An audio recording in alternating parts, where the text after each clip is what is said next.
नमस्कार, न्यूज़ 18 पंजाब हरियाणा हिमाचल देख रहे हैं आप। मैं हूं अमृत वर्दी। बुलेटिन की शुरुआत करते हैं बड़ी खबर के साथ। अमृतसर में मकान गिरने से बड़ा हादसा हुआ है। घर में सो रहे बच्चों सहित 3 लोगों की मौत हो गई है। हालांकि 3 लोगों को सुरक्षित बाहर भी निकाला गया। देर रात अमृतसर के सुल्तानविंड इलाके में यह हादसा हुआ। आधी रात को तूफान के साथ हुई थी तेज बरसात और उसके बाद ये बरसात कहर बन के बरपी है इस परिवार के ऊपर। हालांकि बरसात के कारण आए दिन लगातार हादसे हो रहे हैं। तो ये पुराना मकान बताया जा रहा है। फिलहाल अभी राहत कार्य जारी है। रात को आस पड़ोस के लोगों ने मदद के साथ 3 लोगों को सुरक्षित बाहर निकाला। आधी रात को तेज तूफान और आंधी के साथ जो ये हादसा हुआ है, इसमें बच्चे समेत 3 लोगों की मौत हो गई है। बुजुर्ग भी बताए जा रहे हैं कि इस हादसे का शिकार हुए हैं जो नीचे रहते थे। तो फिलहाल राहत कार्य जारी है, लेकिन ये बड़ा दर्दनाक हादसा हुआ है अमृतसर के सुल्तानविंड में, जहां मकान गिरने के कारण घर में सो रहे बच्चे सहित 3 की मौत हो गई है।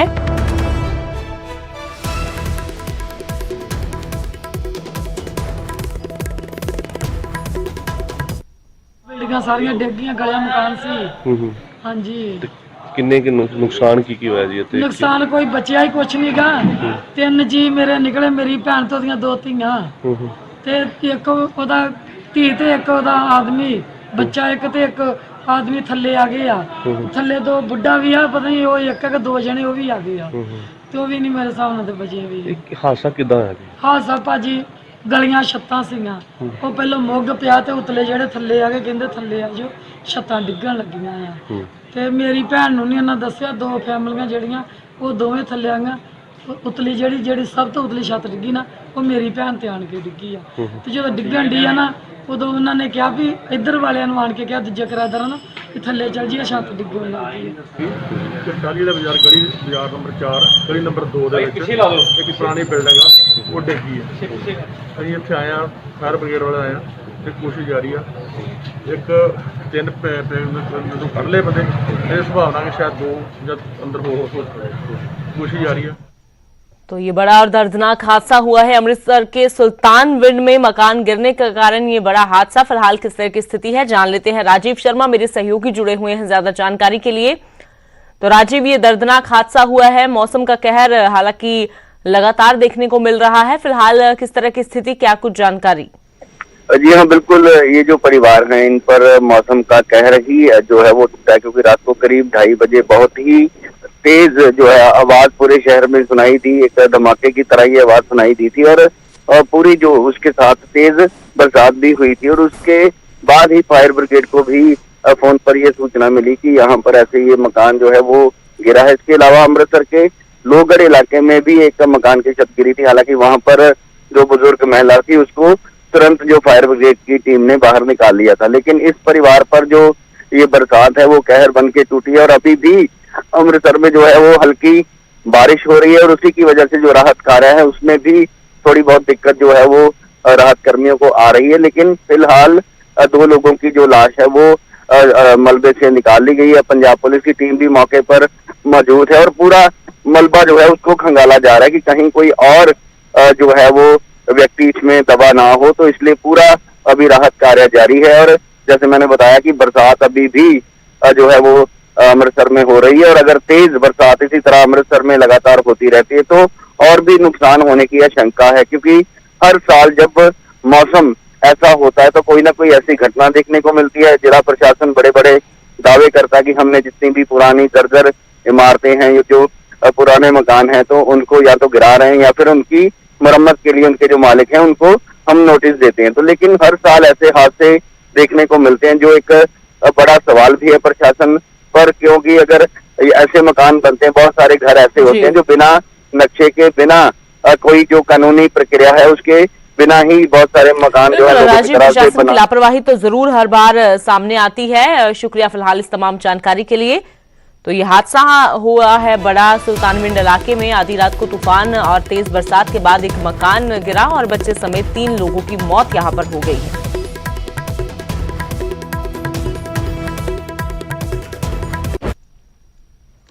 तो बारिश जारी है और इसके साथ ही जारी है कुदरत का सितम, जिसकी कुछ तस्वीरें हम आपको दिखाने जा रहे हैं, जिन्हें देखकर आपको अपनी आंखों पर विश्वास ही नहीं होगा कि कुदरत का एक रूप ऐसा भी है।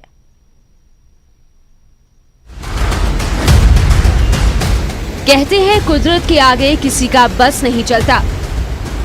कुदरत के कहर की कुछ ऐसी ही तस्वीरें हम आपको दिखा रहे हैं।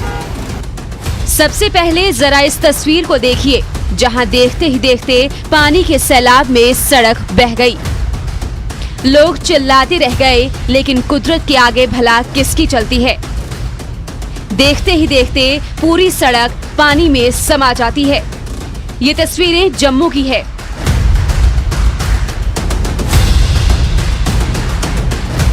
ये हाल सिर्फ जम्मू का ही नहीं है। अगर बात हिमाचल की करें तो सैलाब का सितम यहाँ भी कुछ कम नहीं। ये सारा पानी टनल के अंदर घुस गया है। बारिश का दौर जारी है, ऐसे में कई जगह बाढ़ जैसे हालात बन गए हैं। हिमाचल के चक्की नुला में नदी नालों में बाढ़ आने से करीब 5 गांवों का संपर्क टूट गया। कुल्लू का हाल भी कुछ ठीक नहीं है। पागल नाला में पानी की धुआंधार रफ्तार जारी है। आलम ये है कि यहाँ भी करीब 15 पंचायतों का संपर्क कट गया। नाले के दोनों तरफ घंटों तक वाहन फंसे रहे।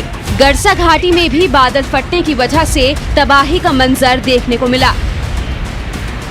वहीं देवस्थल, निहारगढ़, छोटा मंदिर और झरना भी बारिश की वजह से तबाह हो गया। मनाली अपनी खूबसूरती के लिए मशहूर है, लेकिन कुदरत किसी तरह का भेदभाव नहीं करती और मनाली भी इन सब से अछूता नहीं है।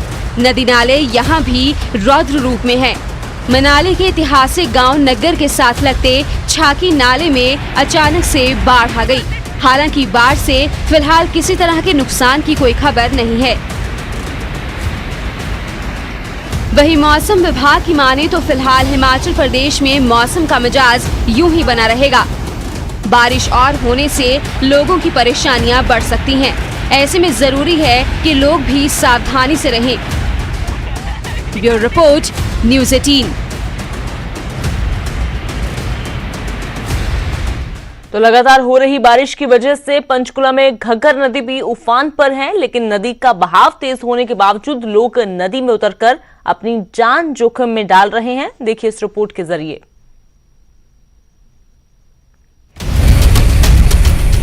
पूरे उफान पर है घग्गर, फिर भी लोगों को नहीं है किसी बात का डर। उफनती लहरों के बीच कर रहे हैं स्नान, बेवजह डाल रहे हैं खतरे में जान। तस्वीरें पंचकुला की हैं, जहां लगातार हो रही बारिश की वजह से घग्गर नदी उफान पर है। पानी का बहाव इतना तेज है कि कोई इसके भंवर में फंस गया तो फिर भगवान ही मालिक। लेकिन लगता है कि लोगों को जान की परवाह नहीं। नदी में इतने उफान के बावजूद ये लोग पानी में उतरकर अपनी जान जोखिम में डाल रहे हैं।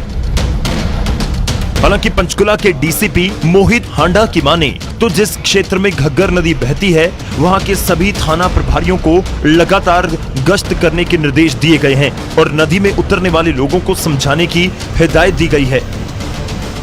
देखिए, बरसात के मौसम में जैसा कि देखा गया है कि कई बार ऐसी अप्रिय घटनाएं हो जाती हैं बचपन में या शरारत में या कुछ जानबूझ के लोग मस्ती में या अज्ञानता के कारण नदी में उतर जाते हैं। जैसे कि जब जल स्तर बढ़ता है ज़्यादा बारिश के कारण, तो किसी भी अप्रिय घटना के होने का खतरा बना रहता है।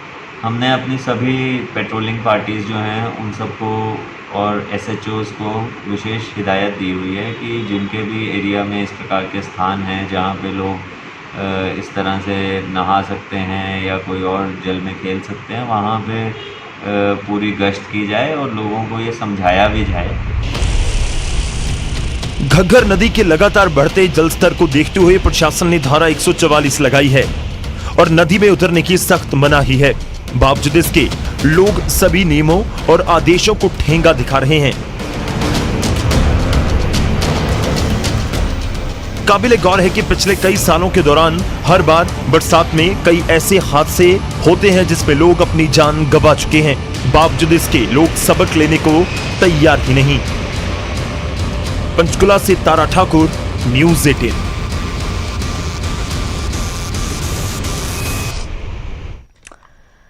तो अगली बड़ी खबर का रुख करते हैं, बात करते हैं कोरोना के कहर की जो लगातार जारी है। हरियाणा में कोरोना के 1293 केस 24 घंटों के दौरान दर्ज किए गए हैं और 12 लोगों की मौत हो गई है। फरीदाबाद में 141, गुरुग्राम में 96 नए मरीज सामने आए हैं।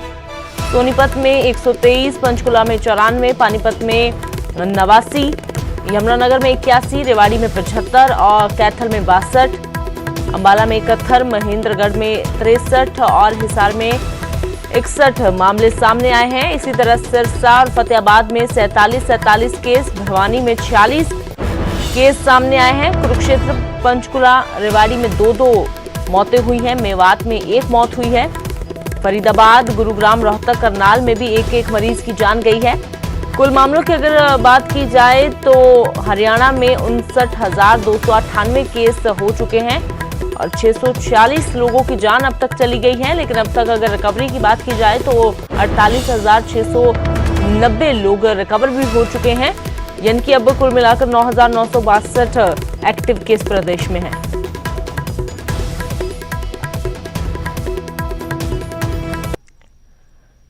धर्मवीर शर्मा मेरे सहयोगी ज्यादा जानकारी के लिए जुड़ गए हैं। तो धर्मवीर, लगातार आंकड़ा भी बढ़ता जा रहा है, लेकिन राहत की बात ये जरूर है कि रिकवरी भी उसी तरीके से बढ़ती जा रही है। फिलहाल किस तरह के हालात खासतौर से दिल्ली से सटे जिलों में? बिल्कुल, देखिए गुरुग्राम और फरीदाबाद दोनों ऐसे जिले हैं हरियाणा के जहां सबसे ज्यादा जो मरीज हैं वो कोरोना के आए हैं। गुरुग्राम में ये जो संख्या है ये 11,000 के पार पहुंच गई है। ठीक इसी तरह से जो फरीदाबाद है उसकी संख्या भी गुरुग्राम से ज्यादा है और ये दोनों ही जिले लगातार जो है, पहले गुरुग्राम सबसे आगे था कोरोना के मामले में, उसके बाद फरीदाबाद जो है पिछले कुछ दिनों से लगातार उसमें मरीजों की संख्या बढ़ी है। कल की भी अगर मैं बात करूं तो गुरुग्राम में 141 नए मामले आए, जबकि 93 लोग जो है वो ठीक हुए हैं। अब तक गुरुग्राम में करीब 937 लोग जो है वो एक्टिव केस हैं, 10,360 लोग जो है वो ठीक हो चुके हैं। गुरुग्राम का जो रिकवरी रेट है वो 90% से ज्यादा है। वहीं जो फरीदाबाद का रिकवरी रेट है वो 92 पॉइंट कुछ फीसदी जो है उसका एक तरह से रिकवरी रेट है। रिकवरी रेट हालांकि अच्छा है, लेकिन बावजूद इसके कहीं ना कहीं जो मरीज पिछले कुछ दिनों से लगातार दोबारा से जो बढ़ोतरी हुई है वो चिंता का सबब है। और इसीलिए अब हरियाणा सरकार ने भी, आप देखें, गृह मंत्री ने पिछले दिनों आदेश दिए थे कि वीकेंड के ऊपर जो है एक तरह से सिर्फ जरूरी सामान की दुकानें ही खुलेंगी, इसके अलावा सब कुछ बंद रहेगा। तो ये फैसला इसीलिए लिया गया था कि एक बार फिर से जो मरीज हैं उनकी संख्या लगातार बढ़ने लगी थी।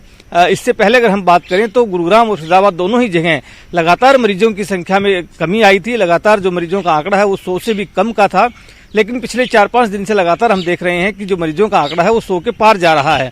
तो ये दोबारा से कहीं ना कहीं जो आंकड़ा बढ़ा है वो चिंता का सबब है और इसीलिए अब दोबारा से सख्ती जो है वो की गई है।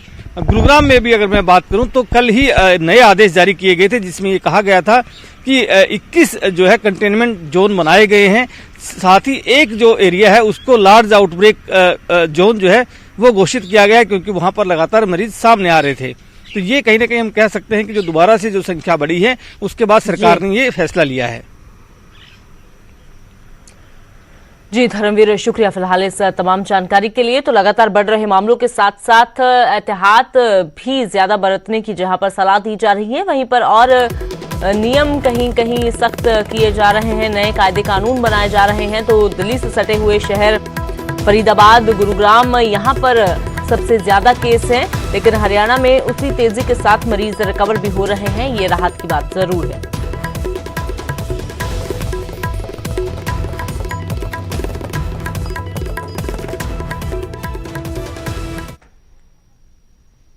फिलहाल एक छोटे से ब्रेक के लिए रुकते हैं।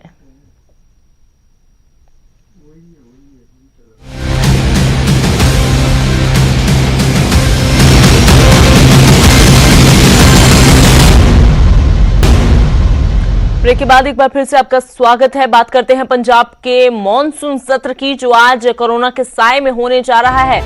सुबह 11 बजे सदन की कार्यवाही शुरू होगी और कोरोना के चलते कई सदस्य शामिल नहीं हो पाएंगे, क्योंकि पंजाब में 5 मंत्रियों सहित 29 एमएलए कोरोना की चपेट में हैं और संपर्क में आए विधायकों के आने पर भी अभी सस्पेंस बरकरार है, क्योंकि सीएम और स्पीकर ने तो संपर्क में आए विधायकों को सदन में ना आने की सलाह दी है। अकाली दल की ओर से जो चिट्ठी लिखकर पूछा गया था तो उसमें भी यही कहा गया है स्पीकर की ओर से कि अगर अकाली दल के विधायक ना ही आए तो अच्छा है, क्योंकि पिछले दिनी जब अकाली दल की ओर से मीटिंग की गई थी तो उस मीटिंग के बाद एक विधायक गुरप्रताप वडाला जो पॉजिटिव पाए गए, तो इस तरीके से अकाली दल की मीटिंग में भी एक विधायक पॉजिटिव मिले हैं और आम आदमी पार्टी की मीटिंग में भी एक विधायक मंजीत सिंह बिलासपुर पॉजिटिव पाए गए हैं। तो फिलहाल ये सस्पेंस बरकरार है कि आखिरकार क्या इस सदन की कार्यवाही में विपक्ष दल शामिल होगा या बिना विपक्ष के ही ये सदन चलेगा। ये बीमारी कोई होर माड़ा असर ना पावे, मैं सारियां ही राजनीतिक पार्टियां, कांग्रेस पार्टी, आम आदमी पार्टी, श्रोमणी अकाली दल, भारतीय जनता पार्टी, लोक इंसाफ पार्टी, सारियां नूं बेनती करदा है कि वो सत्कारयोग मैंबर जिहड़े प्राइमरी कॉन्टैक्ट दे विच आए है वो अपनी ते दूजियां दी बेहतरी वास्ते वो सैशन दे अंदर शिरकत ना करन, क्योंकि असीं सारे मिल के कानून बनाने वाले लोग हैं। किते कल नूं ये ना लगे कि कानून बनाने वाले लोग आप कानून तोड़ते नहीं। तो फिलहाल इस बुलेटिन में इतना ही, मुझे दे इजाजत।